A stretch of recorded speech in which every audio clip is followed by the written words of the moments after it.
I'm back with Ze'ev Orenstein, Director of International Affairs at the City of David Foundation. Ze'ev, there's a lot of passionate condemnations of the Hamas attacks now coming from the United States from all quarters. And yet it remains a sort of stunning fact that the Biden administration released $6 billion in funds to Iran. Shouldn't there be some soul searching right here in the United States and perhaps some accountability in the Biden administration for what would seem to be subsidizing a horrific attack? So you can't condemn the attack without looking at, well, what helped to pay for this attack? I think if anyone had any blinders as to what Iran represents, what Hamas represents, not that there should have ever been any, but in case anyone did, I think those blinders have been thrown off. And Hamas could not have done this without the direct Iranian support, not just financial support, but intelligence and training. The Washington Post and other media outlets have already verified that this was in fact the case. Hamas is not capable on their own to pull off what just happened.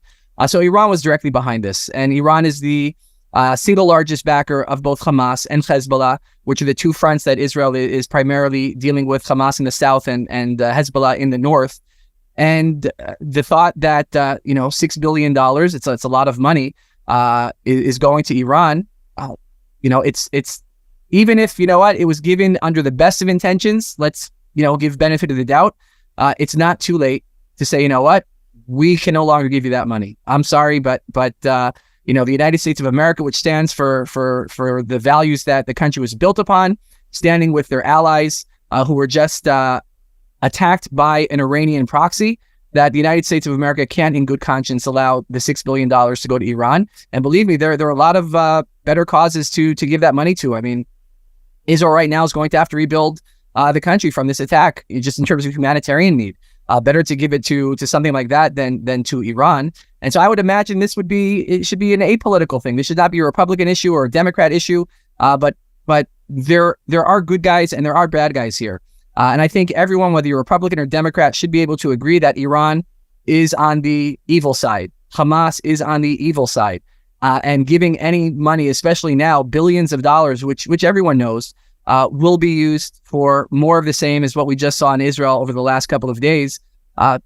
I couldn't imagine any member of Congress or Senate from either party supporting that money still going to Iran. And so hopefully this is something, a bipartisan effort that can stop that money, freeze that money, and at least begin to make Iran pay a small price for what they're responsible for. Well, I mean, what the kind of statements that we've seen coming out of the Biden administration, various organs of the government, is a sort of an effort to say that the money has not been spent yet. The money is sitting in an account, as if to say that the actual dollar bills we provided were not used for this terrorist attack. Well, I think that what you're saying is, number one, if it hasn't been spent yet, take it back. And number two, Iran has made it very clear. I saw a statement by the president of Iran basically saying, listen, once we get the money, it's our money. We're going to use it for whatever we decide, not what you think. So this is a case where it seems less important to make an explanation to avoid responsibility and more to say there may be an opportunity to undo this grievous error that has been made. Don't you agree? 100%. I think, for your listeners, just to imagine what we're talking about that happened. We're talking about in one day, the bodies are literally still being counted, but it's up to over 1,300 Israelis were murdered this past Saturday on the Sabbath, on one of the Jewish festival days, 1,300 people. So just to, it's a number. So what does that mean? So if you're listening and you live in an apartment building, so imagine your entire apartment building is just gone, destroyed.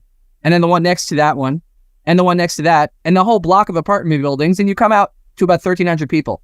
And if you live in a private home, so imagine everyone in your home murdered, and the home next to you, and your entire block, and the block next to that one, and probably your whole neighborhood, 1,300 people. And just yesterday, it came out in one of the villages near the Gaza border, they found 40 babies, mutilated, beheaded. We're talking about elderly people, women raped. I mean, the Bible talks about that every person is created in the image of God. And you know what? It does not apply to Hamas. Hamas is shown in their actions here. They are not created in the image of God. This is, if you want to see evil in the world, this is evil. When you go into a nursery and you behead babies, you kill the men, and then you take the women and the elderly hostage into Gaza. This was not a military attack. This was not a political dispute. This and the thing that makes it even worse, this has been the greatest day in terms of number of Jews killed in one single day since the Holocaust. And the difference between Hamas and the Nazis is the Nazis tried to cover up their crimes. Hamas is so proud that they release videos. Anyone can go on YouTube and just, Hamas is releasing the footage of the brutalities, of the atrocities that they carried out, that they're proud of it. And that's something that really every American should be aware of, and just know that Israel today is fighting a fight, not just for the Jewish people, not just for the state of Israel, but if we are not successful in eradicating Hamas here, then it will embolden all the similar groups like Hamas who want to do the same to America, that either we will show the world that evil can be defeated and strike fear into the hearts of all these organizations, or if Israel's not allowed to finish the job, then it will give encouragement to all these organizations to show that even when you kill 1,300 men, women, children, elderly, babies in one day, you can get away with it. And if they got away with it by Israel, it'll come to the United States also. So this is a fight for both of our nations, a fight that we must win. We'll be right back with Ze'ev Orenstein, Director of International Affairs at the City of David Foundation in Jerusalem.